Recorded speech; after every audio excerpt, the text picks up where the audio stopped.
Assalamualaikum warahmatullahi wabarakatuh. Perkenalkan, nama saya Estri Maria Sunbala, NIM 2222511158, kelas D. Di sini saya akan menjelaskan teori yang berkaitan tentang postmodern, yaitu teori kritis postmodern. Teori kritis pertama kali diperkenalkan oleh Max Horkheimer pada tahun 1930-an, yang merupakan bagian dari Mesbah Frankfurt. Pandangan dari Mesbah Frankfurt banyak dipengaruhi oleh Karl Marx, yang pada akhirnya juga mempengaruhi perspektif dari teori kritis.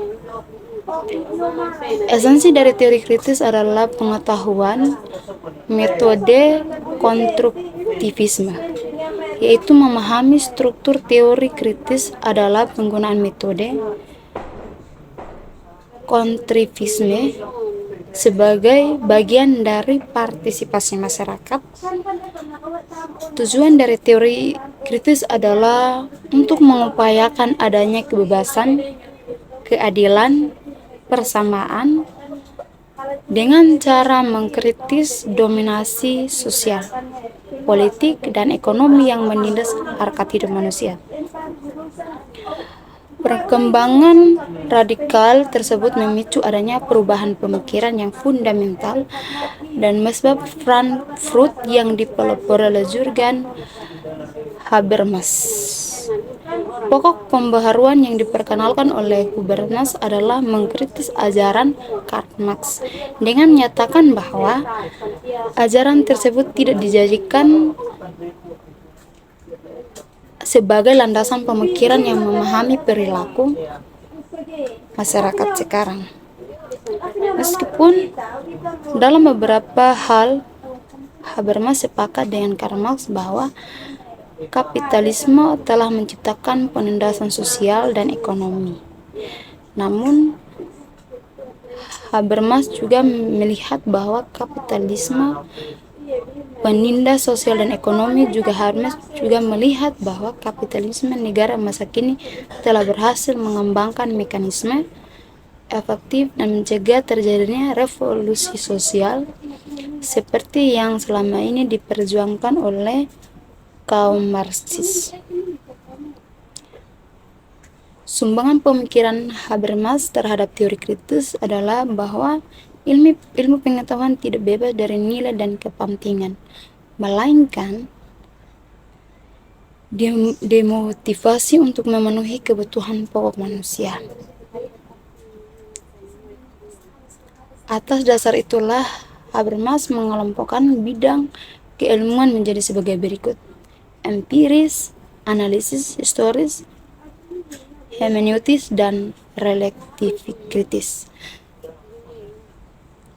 Termasuk ke dalam bidang ilmu empiris, analitis, dan ilmu alam yang berupa merumuskan hukum-hukum yang berlaku pasti alam semesta hingga manusia beradaptasi dengan hukum dan akan bahkan memanfaatnya untuk memenuhi kebutuhan dirinya.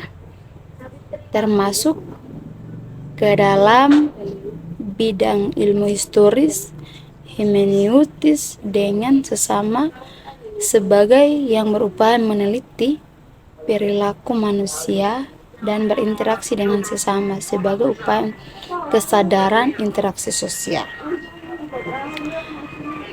Dan termasuk bidang ilmu relativis kritis adalah ilmu sejarah yang menggunakan metode relatif kritis untuk menggali sejarah subjek manusia dengan tujuan membebaskan manusia dari segala bentuk penindasan.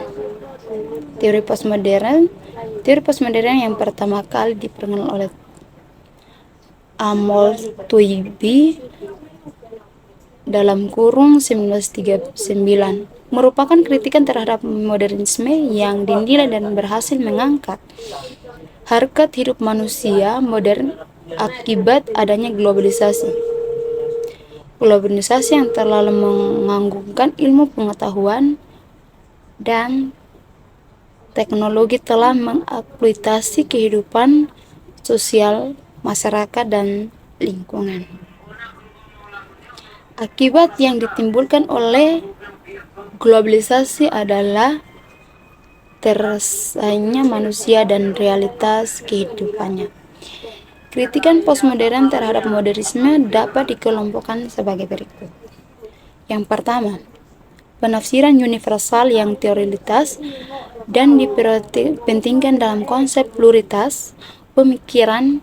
Kaum postmodernisme bertumpu pada pemikiran individu yang melahirkan relativitas, sedangkan pemikiran kaum modernisme yang bertumpu pada metode induksi, deduksi, silogisme, dan lainnya melahirkan ide universal yang mengabaikan adanya karakteristik individu. Sejarah panjang modernisme beranjak pada konsep pengetahuan yang baku dan mapan. Hal ini menimbulkan gejala pada individu yang senantiasa berpikir untuk mengadakan perubahan.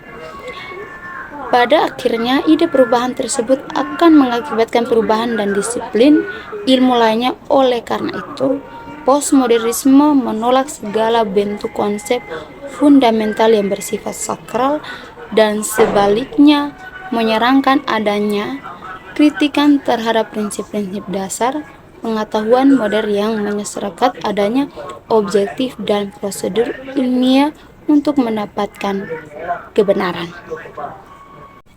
Kritik terhadap postmodernisme. Postmodernisme telah menarik para intelektual untuk memberikan kritikannya. Jika diklarifikasikan, maka terdapat 4 kritik terhadap postmodern, yaitu 1. Kritik yang diberikan berdasarkan sudut pandang orang yang menolak konsep modernisme. Yang kedua, kritik yang diberikan oleh mereka yang menjunjung tinggi modernisme yang juga percaya postmodernisme kurang memiliki karakteristik penting dari proyek modern. Kritik dalam masyarakat postmodern yang mencari perbaikan atau perubahan berdasarkan pemahaman mereka tentang postmodernisme. Kritik yang diberikan oleh mereka yang membawa postmodernisme hanyalah sebuah proses yang lewat dan bukan merupakan pertumbuhan dalam organisasi sosial. Postmodernisme dan komunikasi.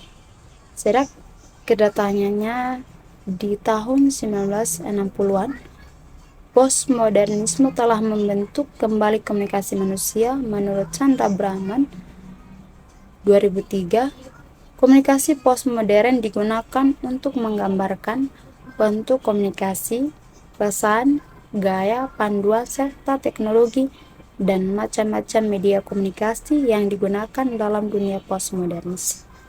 Hal ini tentunya kita pahami lebih jauh melalui perjalanan sejarah perkembangan teknologi komunikasi.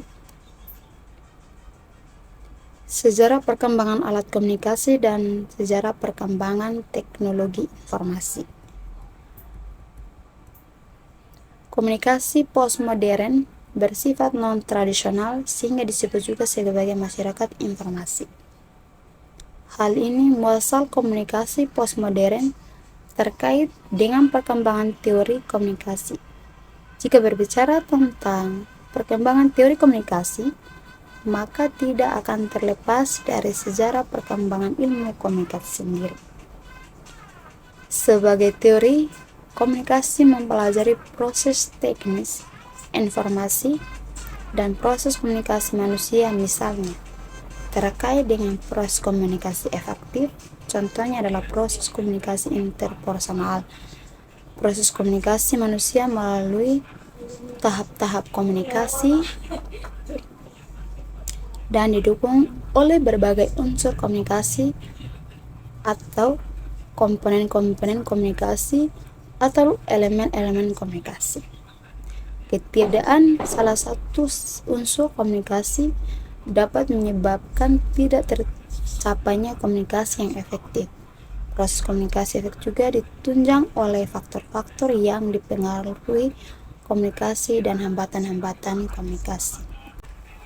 Ada beberapa teori komunikasi yang telah kita pahami, di antaranya teori komunikasi interpersonal, teori komunikasi massa, terdalamnya efek media massa, teori komunikasi kelompok menurut para ahli, dan teori komunikasi organisasi menurut para ahli. Mempelajari teori postmodern dapat memberikan berbagai manfaat, di antaranya adalah kita dapat memahami pengertian postmodernisme melalui perjalanan sejarah perkembangan istilah postmodernisme dan kritik yang diberikan oleh para ahli. Selain itu juga dapat memahami secara singkat kaitan postmodernisme dengan komunikasi. Demikian teori tentang